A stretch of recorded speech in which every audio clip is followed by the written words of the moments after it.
Welcome back everyone, I'm Capacitor Games, this is EVE Online, and today we're going to be fitting out another Tech 1 battlecruiser for running level 3 missions with a view to running level 4 in the same fit later on. Last time out we did an Amar ship, so this time we're going to do Caldari, and we've already done the Drake, so that means we're doing the Ferox. A few years ago we made this fit for running level 3 missions. It was a passive tank railgun ship, so we'll do something a little bit different this time. Let's have a look at the ship traits. And the ship traits are, per level of Caldari battlecruiser skill, you will get 5% bonus to medium hybrid turret damage, so at level 5, like I have, you will get 25% extra damage, which is lovely, and a whopping 10% bonus to your medium hybrid turret optimal range. So again, at level 5, you will get 50% more optimal range. Roll bonuses, it can use a command burst module, but because we're building this with alpha players in mind, we will not be using a command burst because these are omega modules. And there is another static 25% bonus to medium hybrid turret optimal range and fall off. Now, the issues we're going to have here is that last time we did a railgun fit, and I cannot, in all honesty, bring myself to fit blasters on a Ferox because we get 50% bonus to optimal range from the trait, and another 25% from the roll bonus, and adding 50% and 25% on top of like 7 kilometers from blasters, it's just a complete waste of the ship traits. So we will be doing railguns today. Again, we'll change the tank though, we'll talk about that when we get to the fitting. As usual, there are 7 high power slots and 6 of which can be turrets, which gives us the usual 1 spare high power slot. Usually used for command burst, but we'll use it for something else. No missile slots on this ship, so we can't use up the 7th high power slot for a missile. There are 6 medium power slots and 4 low power slots. 3 medium rigs with 400 calibration, and a diddly little 25 cubic meter drone bay. And if you have a look at the attributes and scroll down, yes, we have 25 megabits a second bandwidth, so this thing can only have 1 flight of light drones, but that's fine. So let's simulate this ship and make a fit. Now, as I said, because the ship traits are optimal range and optimal range, I am definitely fitting railguns to this. This will not be a blaster fit micro warp drive web thing. It's just not happening. Because if you fit blasters to this ship, I'll show you. Blasters, medium. We'll just throw on a model ion, stick in some antimatter charge, mouse over it, and the optimal range is 3,516 meters. That is taking into account maximum skills and a 75% increase in the optimal range. So we've gone from like 3,000 meters to 3,500 meters. I mean, that's not a difference. It's the same thing. At that short range, you're at point blank range anyway. So what we've done there, if we fit blasters to the ship, we're just wasting all of the ship traits. So that's why we're doing railguns. And the railguns we're going to use are only going to be 200mm. Railguns come in 3 types. There's dual 150s, which are short range, high tracking, easy to fit. 250mm, which are longest range, highest damage, but most difficult to fit. And then there's the 200, which is the middle of the road. Prototype Gauss gun is the Meta level 4. When you click on the show info on the turret, click the attributes page and scroll down. Meta level 4, with meta level being a numeric indicator of the quality of the item, with higher being better. At Tech 1, you go from meta level 0 to meta level 4, because meta level 5 is Tech 2, meta level 6 to meta level 18, I think is as high as the game goes, is all your faction storyline variants. So we will be using a full rack of 200mm prototype Gauss guns. Let's just whack them in. And for now, we'll load them with Antimatter Charge M. Antimatter Charge M is the shortest range, highest damage ammo. And as we see, even though it's the shortest range ammo, because of the traits of the ship, we're now using railguns which are long range. So that long range is being extended by 75%. And now we've got an optimal range of 25 and a fall off of 41, which is lovely. I believe iron is the longest range. And that'll go all the way out to 97, like way outside our own targeting range. So that's what we're going to be doing. Right, let's talk about the tank. Last time out, we did a passive shield. I mean, We are going to be doing shield, but we're going to do active shield this time round. Propulsion wise, because we're a long range fit, we're just going to do a 10 meganewton enduring afterburner. Only moves at 400 meters a second, but that should be fast enough. Resistances wise, shield resists at the minute are 0, 20, 40 and 50, otherwise known as absolutely bloody terrible. So let's get 2 enduring multi-spectrum shield hardeners on to boost it to 43, 55, 66, 72. Still not great, but that's as many as I'm going to put on it. Shield boosters wise, okay, we have choices. We can do a medium, a large, or we can try and cram on an extra large, but I think if we put an extra large on, yes, see, we can fit it. We've got plenty of power grid left. We'd have to fill pretty much the rest of the fit with just nothing but capacitor modules. So let's see, cap recharger, flux coil, flux coil, flux coil, flux coil. Still nowhere near stable rigs, not shield rigs, engineering rigs, cap control. I mean, we can get it. Ooh, look, we only need 2 cap control rigs. So apparently we could get extra large shield booster on this thing and make it cap stable, so it will constantly repair 119 hit points a second. But we're only doing 245 DPS. We've got no damage modules. We've got no damage applications. So we will not be doing that. But it is possible. So let's take all this nonsense off and that. Goodbye. Right, what we will be doing though, we will be fitting a large shield booster. We'll do an enduring one.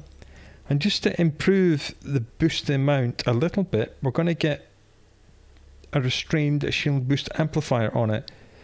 So we're at least repairing a pretty decent 78.8 hit points a second. I mean, the resistances are kind of okay, but not great. The boost amount is okay, but not great. It's kind of scraping the low end of what's survivable for level 4 missions, I think. Cap is only 1 minute 52. That needs addressed right now. So as usual, we'll try and get a large compact cap battery. Looks like we've got enough for that. Okay, that's good. Low slots I'm going to leave for now. I'm going to try and get the cap a little bit better with rigs instead. Fairly sure that cap control will be better. It's 408. Semiconductor memory cells is 440. Okay, we'll go for 2 of those. That's 636. 2 cap control. 3 cap controls is 10 minutes 12 seconds. Still not great. 3 semiconductor memory cells, 1056. It looks like semiconductor memory cells are the best ones for now. And then we'll go to engineering equipment. We'll get 1 cap flux coil. Okay, that looks like it works. Okay, that then leaves us 3 low slots to improve this ship somehow. Then we're going to do 2 compact magnetic field stabilizers just to push the damage up a little bit.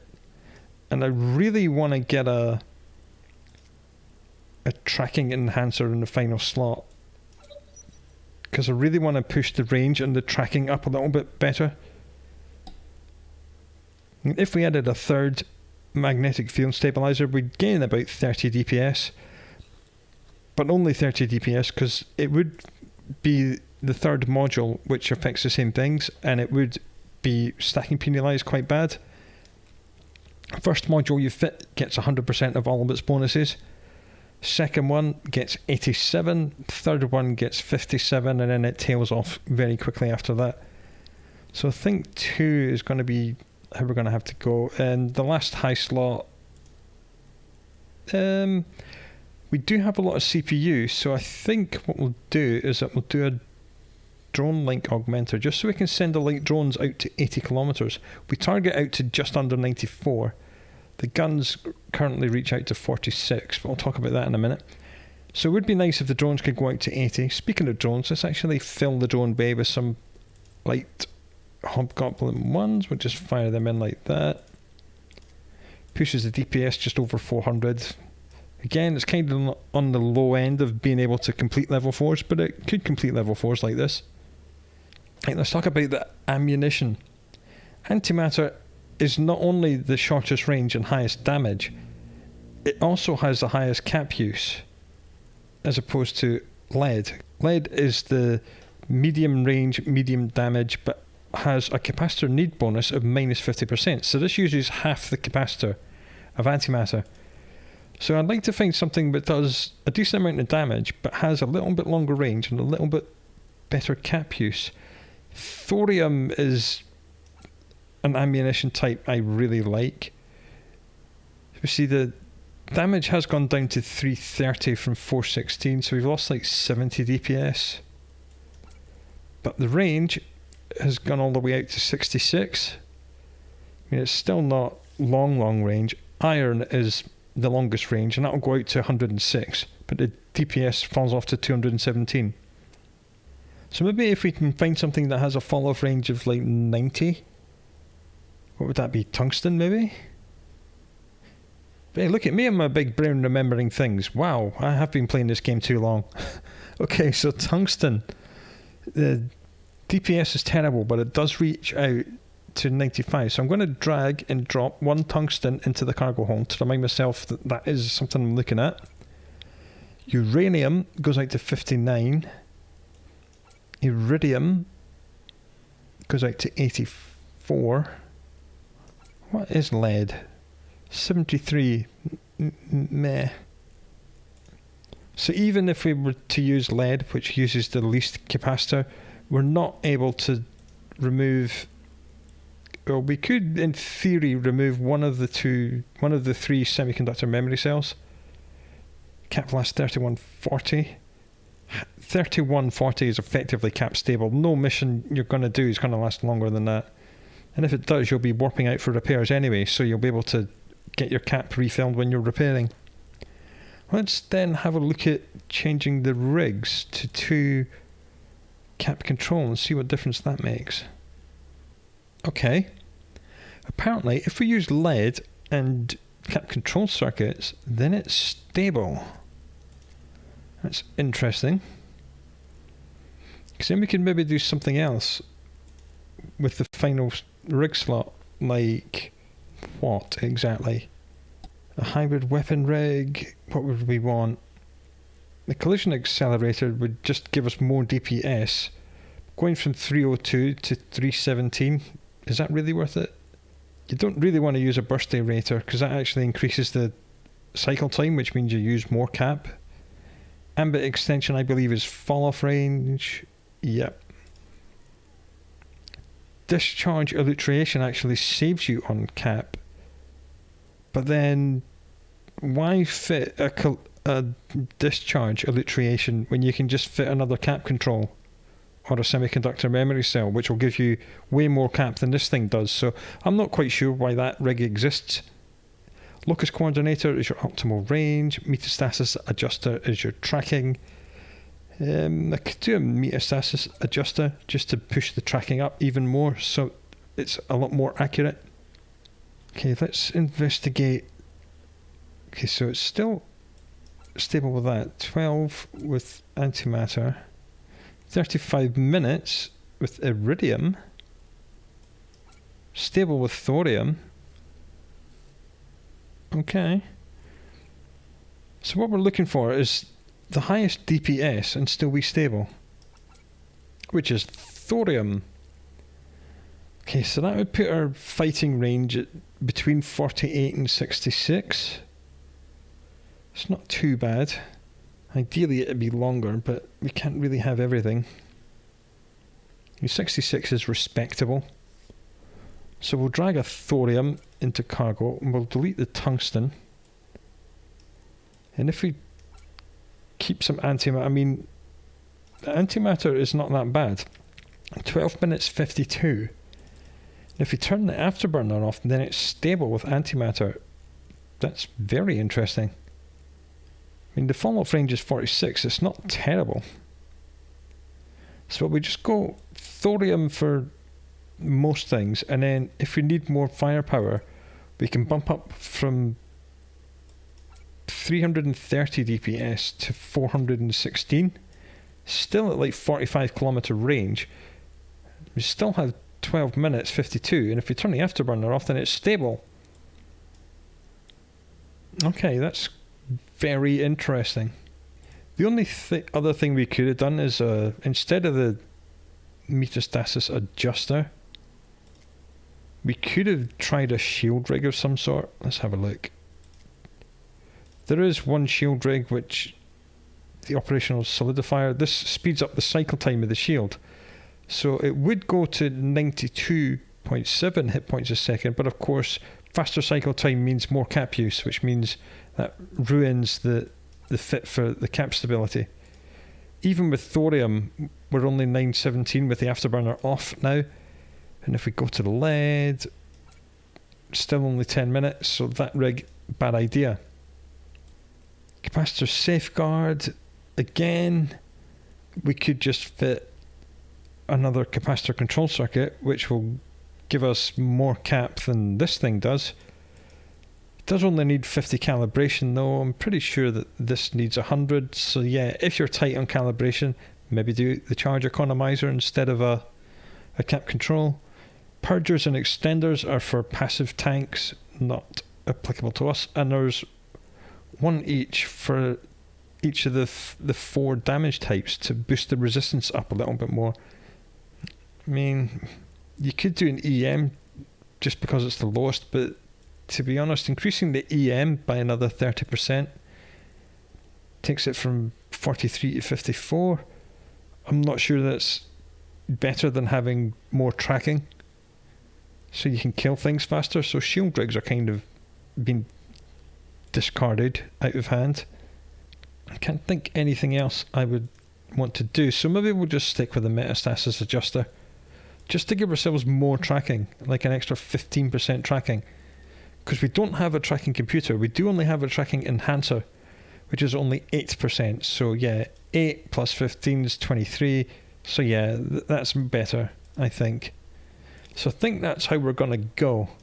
Thorium for long range, and then if anything, I mean, having optimal range at 48 is lovely. And then if we really need firepower and find a hard target, then afterburner off, switch over to antimatter. Okay, I'm going to go and buy this, and then we'll see how it fares in level 3 missions.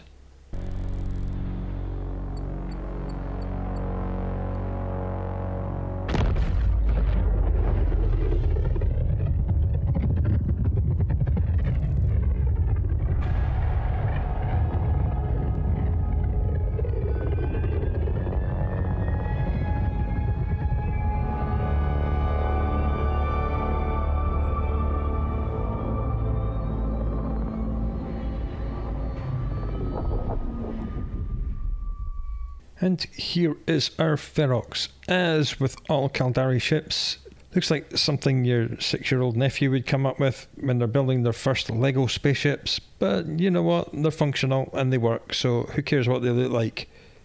We're going to have to change the colour scheme though, that's for damn sure. But anyway, we're not here for aesthetics, we're here for performance, so let's see how it performs in a level 3 mission.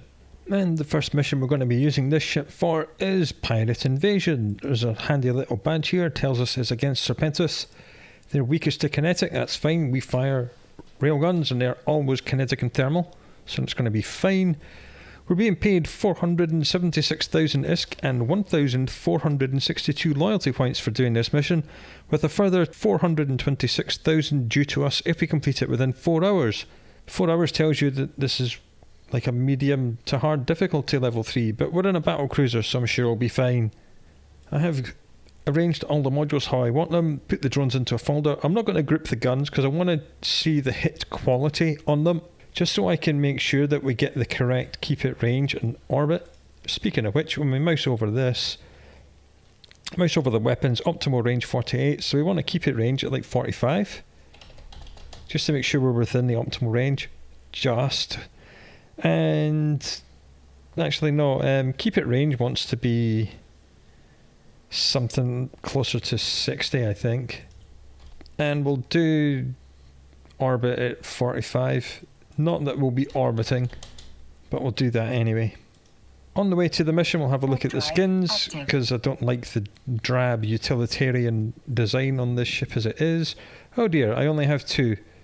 But right, we've got a choice of this or that. Biosecurity responders, I think. It's a slight improvement, but it is an improvement. Not that we'll be spending much time zoomed in, because this is a long range fit, so we'll spend most of the time zoomed out until the ship's a tiny little square. We know that the fit is cap stable, so all the shield stuff gets turned on immediately. Okay, an acceleration gate with a welcoming committee. Let's just lock all these up. Guardians. Guardians are elite, and they may try and warp jam and web us, so I'm going to group the weapons, reload to antimatter, spit out the light drones. Light drones can go and play with the Guardians. I'm just going to start shooting at the frigates that are furthest away. Well, we one-shotted that guy, and we one-shotted that guy.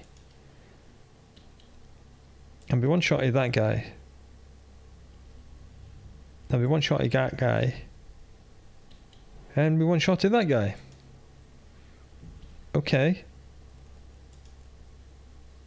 2-shot. Okay.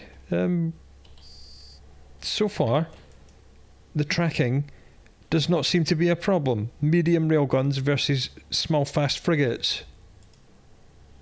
Warp drive Was not active. expecting that, considering we only have a tracking enhancer and a tracking rig. Okay, let's reload to thorium. Just because it's the longest range and it's a little bit kinder to the cap. And let's ungroup. It was difficult to spot the hit quality because everything died in one hit. Okay, looks like kind of one group here. I think this might be one group, and then all the cruisers at the gate are a third. Let's just target lock all the small things and see if we can't snipe them. I'm going to put one gun on each. Hits, smashes, penetrates, hit, smash, glance off, hit, graze, hit, penetrate, smash. Okay, that's not bad against small, fast targets. I think the tracking is fine. So let's just lock up all the stuff that's further away. I'm going to put 3 guns on each of these guys while I wait for everything else to get target locked. There we go, they're dead now. They're a little bit outside our fall-off range, so we'll just stop firing at them. These guys are closer. Just unlock all that. There we go. Well, they unlocked themselves because they actually helped me by unlocking everything with their sensor downstairs. Thanks, guys. These guys are a little too close, so we'll just take 5 seconds to reload to antimatter. Then I'll ungroup, even though they're all going on the same target. Again, I want to have a look at the hit quality. Penetrate, graze, smash, hit, wreck. Penetrate, graze, glance off. And he is on approach and we're still getting grazes and stuff, so not great, but we're getting the job done. We're getting the job done. This guy's red box, which means he's actually orbiting us. Let's see how we deal here. Glance off, 3 penetrates, a hit, a penetrate, a hit, a miss, penetrate, a miss, hit. Yeah, I'm seeing lots of penetrates. The ones that don't miss seem to hit quite well. Oh, it'll do, it'll work. Right, these guys are all on approach, and they're coming closer, so we'll reload to thorium.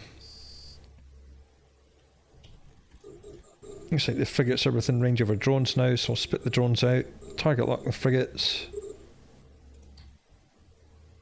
If I had not ungrouped the weapons, I would have just seen this one. The way that grouping works is that it's either like all your guns miss, or all your guns get a glance, or all your guns get a graze, or all your guns get a penetrate or a smash. It effectively turns your entire rack into a single weapon. The debate over whether or not it's better to group or not has been raging for years. Since grouping guns was first invented, it's been a hot debate over whether it's better to group or not group. Because if your group misses, then all 6 of your guns have missed. And if they're ungrouped, maybe only one of them would miss, and the other 5 would hit. But then with the hit quality, if you get a smash, then all 6 of your guns have smashed. So, you know, that's where the debate has been raging. I don't care, as long as my enemies blow up, I'm not all that concerned. I believe our optimal range is 48, so these guys are just within that, so they'll be taking, there you go, there's a penetrate from the whole group. And another one. And a hit. And he's dead. Well, we're doing fine. The shield is just absolutely fine. That is, of course, the thing about active shield tanks. If your health bar does not look completely full with all 3 on maximum, then your tank is failing. If your tank is working, then you are perfect, because you'll constantly be on 100 shield, because you're constantly repairing it. If your shield gets anywhere close to being half, then you need to think about warping out, because you obviously cannot tank the incoming damage. Let's approach the acceleration gate and turn the afterburner on. We do actually have to get there at some point. I forgot about that. It's going to wreck our own tracking a little bit, but I'm sure we'll be fine. Alright, first big room done. We'll just reload the weapons. The good thing, of course, about railguns is that all hybrid weapons, railguns and blasters, do only take 5 seconds to reload, which is lovely. Which means we can be quite cavalier in switching between thorium and antimatter. Not as fast as lasers. Laser crystals swap out instantly, so you stop firing, right click, choose the crystal, load it, instant change. This is just as well, because most ships that use lasers are very, very slow. So changing laser crystal is like the best way of changing range, because you ain't going to be getting your ship into position, that's for sure. Warp drive active. Finally made the crawl to the gate. As I said, it's not a fast ship, but we got there in the end. Let's see what range everything is at in this room. Okay, no more acceleration gates. One big group here, one big cluster here, and a whole load of bad guys over there. Let's get this lot first. They're quite close, so let's right click and reload to antimatter.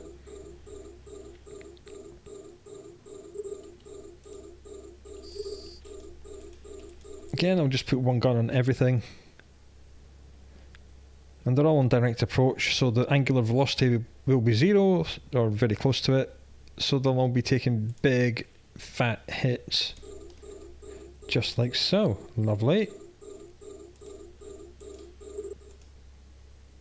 Oh, those are Guardian initiates. Let's put more than one gun on these guys. They all seem to be dying just fine. Let's lock up the cruisers. They're also within our antimatter range, so they're going to be good. Again, we'll put all the guns on one target until it's dead and move on to the next one. Pretty chill mission so far. We just be sitting here and sniping. But we knew that level 3 missions were not going to be a problem. Battle cruisers are excellent at running level 3 missions, which means you can run them nice and fast and nice and chill and grind up your standings to level 4 in no time at all. If you're Omega. If you're Alpha, level 3 is as high as you can go. So even for Alpha players, using a battle cruiser in these missions is absolutely not a problem. There's no such thing as overpowered, there's just more efficient. And these battle cruisers are very efficient at running level 3 missions. Then, of course, other things you can do in PvE using battle cruisers. 4 out of 10 DED sites, vigils, watches, things like that. Unfortunately, they're too large to get into 3 of 10s and things like lookouts, but they can do a lot of PvE. You can go low sec and farm belt rats and things like that. You can even take them into wormholes and play with the sleepers if you really want a challenge. Yeah, battle cruisers are pretty good. They don't really have a niche. As I said right at the start of this series, they're kind of just like bigger, badder cruisers.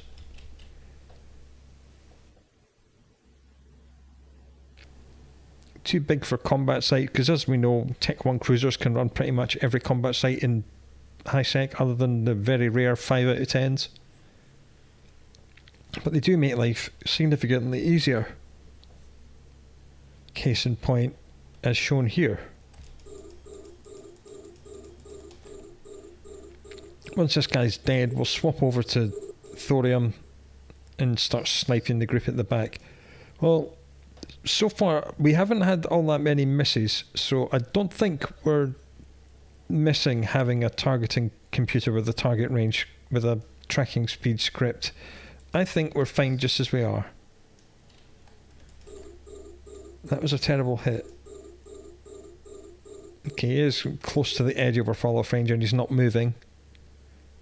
Graze, glances. Okay, now they've woken up. And hopefully they'll be on approach, so we'll get better quality hits. Don't like all this grazing stuff. Okay, we're sensor damped, so we're gonna... I was going to keep it at range, but then I remembered to put my keep it range at a long range, so we'll just lock him back up and have a go. Again, there is no signal amplifier or sensor booster on this ship to defend against being sensor damped. We'll just have to tough it out. Who's closest? This Corellum Chief Guard. There we go, now they're on approach. See, they're all yellow box, which means they have me target locked, but they're not red, which means they're firing. So that tells me they are approaching me or trying to establish an orbit for their guns, which are probably going to be blasters or railguns, which are shorter range than the guns I've got. So yellow box means they're easier to hit because they're on approach. There's a hit, and there's a glance. Another hit. Penetrate, there we go, that's more like it. You want penetrates and smashes because they do above your listed DPS. A hit is like 1 times what's listed. Penetrate is 1.2. Smash I think goes up to 1.6. Wrecks are very rare, but they do 3 times your listed damage. So things like glances off and grazes do below the listed damage. So when we mouse over this group of weapons, it tells us that it does 255 DPS, but it doesn't. That's like on a basic hit. You do have to take into account your tracking and your hit quality. But the hit quality is not entirely random. It is linked to the accuracy, which is the tracking. So if you can get your tracking up and line up the enemies with your keep it range button, then you'll hit more often, and that means you'll actually get better quality hits. So you can actually do above your listed DPS in theory.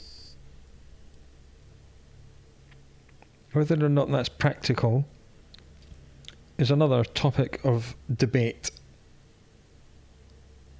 But the fact is that the hit quality and your hit chance are linked. Go bigger, slower targets, lots of penetrates going in. These guys are getting quite close, so we'll swap over to antimatter. It only takes 5 seconds. Optimal range 27, they're just about on that. Bam. 667, 694, 888 for a smash, lovely. Can we get 1,000 on his hull? 670, will he die before we get 1,000? 818, yeah, he's going to die. 460, not bad. But all of them are like penetrates and smashes. There's a smash straight off the bat. Followed by a glance, not good. Then a hit.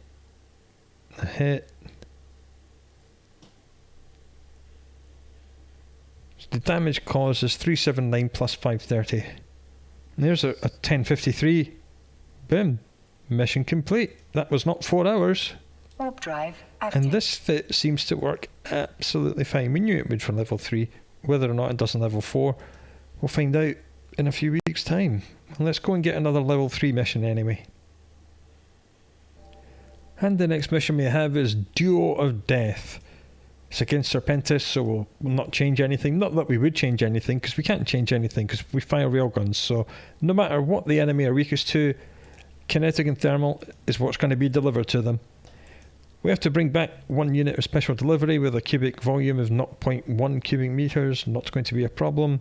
This seems to just be 2 ships, and if I remember, there's like 2 ships and a couple of gun turrets and maybe a webifying drone or 2. It's not the most difficult of missions. 91,000 ISK and a measly 289 loyalty points for completing it. If we do it within 46 minutes, we get another 105,000. Not a difficult mission. I mean, there are some missions which aren't really worth your time, so you just decline them and try and get another one. This one is so easy that it's not even worth declining. You just run it. Warp drive active. You just do it because it's so quick and easy, and it's another step along the way to getting a storyline, because you get a storyline every 16 regular missions. Warp drive active. Okay, here we go. This should not take long. In fact, the longest thing is going to be using our extremely slow 400 meters a second to go and pick up the box. Oh, okay. It's literally just 2 battlecruisers, and they are well within antimatter range. So let's swap over to antimatter, target lock them, and just smash them. Oh dear, 40 minutes for this, really? Yeah, tracking, not a problem. You will notice that on all of these missions, I have not once clicked keep at range or orbit, because most things have been approaching us directly, so I haven't had to line myself up. I'm just going to approach this guy with the afterburner on, because he's going to drop the loot box, so we might as well reduce the angular velocity to almost nothing. And down he goes. That was a level 3 mission. Oh dear. Anyway, let's go and get the box and get out of here. Warp drive active. Got the box, let's get out of here. Right, let's hand in that mission. Well, that went well.